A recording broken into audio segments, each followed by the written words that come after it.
Hello adventurers, my name is Diogo Guerra and this is OFFroad-OFFcourse.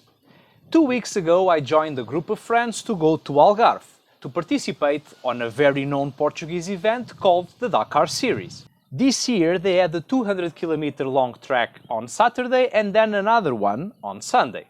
But not satisfied with this plan, we gathered the group by the Blue Motor store on Friday morning and decided to ride off-road all the way down to Algarve, thus adding 360 extra kilometers to our adventure. Let me introduce the intrepid group. My father on the DR350, the T7 gang, yours truly, and my faithful sidekick, John, and Paul Lalanda, who only came for a few hours.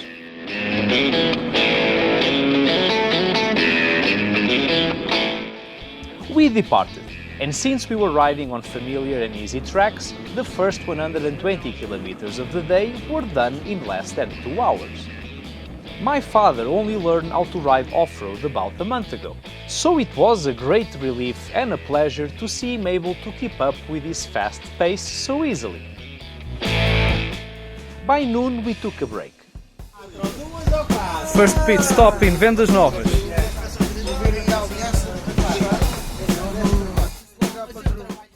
Because the T7 gang is actually a bunch of very good enduro riders, disguised as adventure riders, after lunch we let nature run its course and divided the group in two. A slower group for those who like to appreciate the views and would rather die of old age, and a faster group for those who like to ride like this.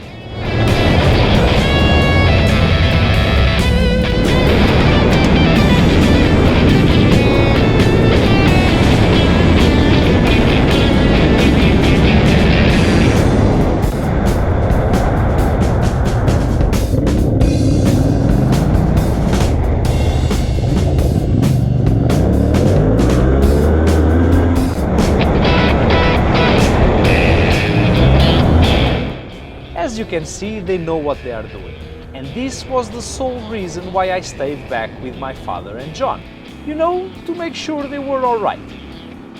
However, riding slower doesn't mean riding easier, especially when you miss the track and end up in sand of the worst kind, too thin and too deep to pick up any speed. On top of it, the most bizarre thing happens. John drops his KTM 950 and it catches fire.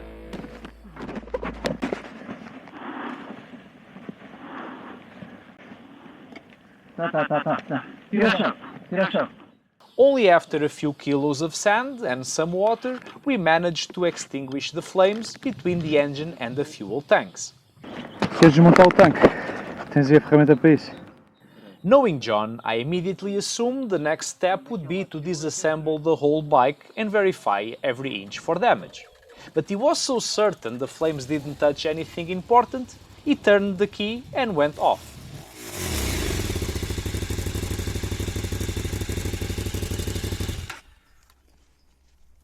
KTMs never fail, 80% of the times. We spent another exhausting hour trying our best to keep moving through this sandy area, while avoiding all the fences and all the closed gates. My father was learning fast, but he was still very uncomfortable standing up and looking away from the front wheel. But because of that, he was having a hard time keeping his balance on this tricky terrain. Caiu, mas está-se bem.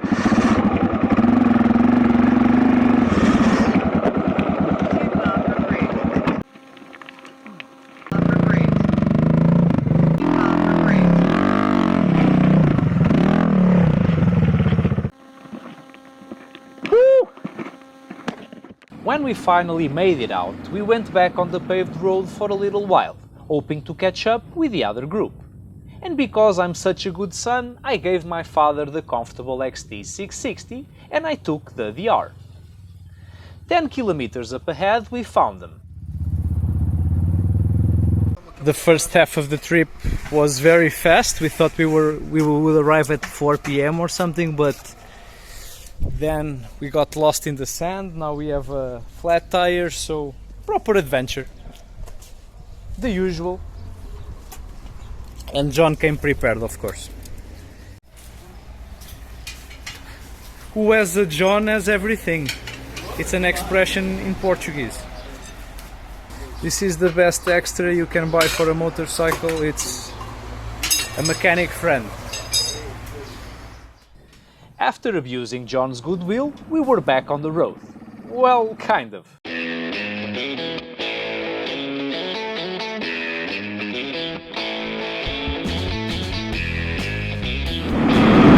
Look at that, my father, a genius, who just like 2 weeks ago said he couldn't ride two-wheeled motorcycles because he didn't have any balance or training and whatnot, and now look at him go. The view is amazing from this southern road with an amazing view.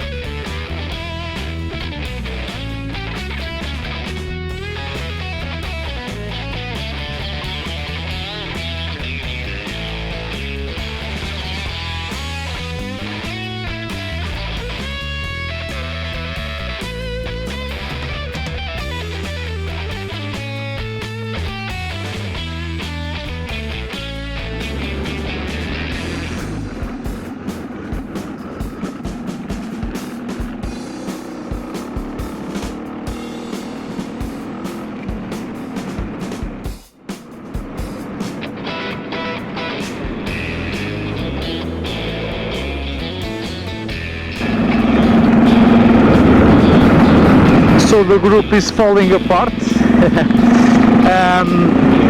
The T7 guys lost one of the cameras, so they stayed behind trying to find it. John has some problem with the bike, maybe because it was on fire a while ago. It didn't start, so he's trying to fix maybe a electrical problem. And me and my father are running out of fuel. I've been on the reserve for 73 kilometers.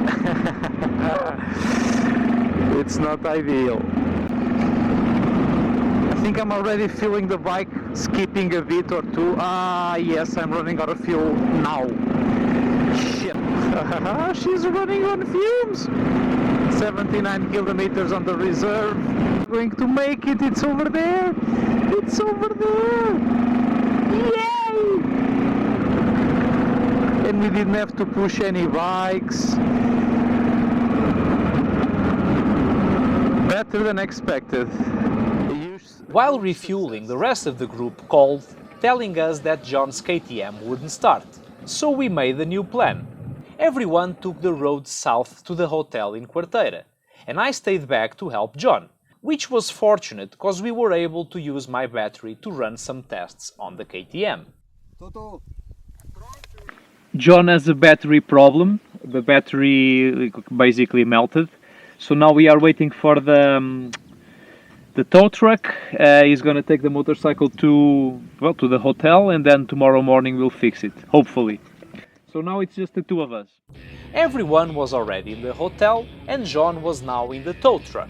So I turned on the music and spent the next 40 minutes in pure riding bliss.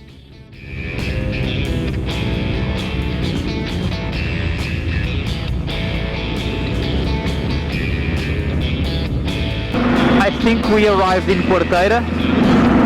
This is a summer destination for a lot of people. Well, the whole Algarve is a summer destination for, well, foreigners and Portuguese alike. It's not my kind of thing. I'm not a beach person or a sun person. Upon arrival and after spending 5 minutes riding around looking at all the bikes, I checked in, both in the hotel and the Dakar Series event, and awaited John, who arrived a while later in great fashion, ruining the weekend for all KTM owners. Oh, the shame, the walk of shame. This video is getting way too long, so let me wrap it up by saying we went to the room for a well-deserved rest, ate some burgers and saw the view from the balcony. And then we went to sleep. The rest of this story it's gonna be told in 2 weeks, because next Saturday I'm gonna bring you a new motorcycle review. A motorcycle everyone has been talking about, the AJP PR7. So if you want to see all of this, please don't forget to like, to subscribe, to hit the thingy and to share. See you next week and happy rides!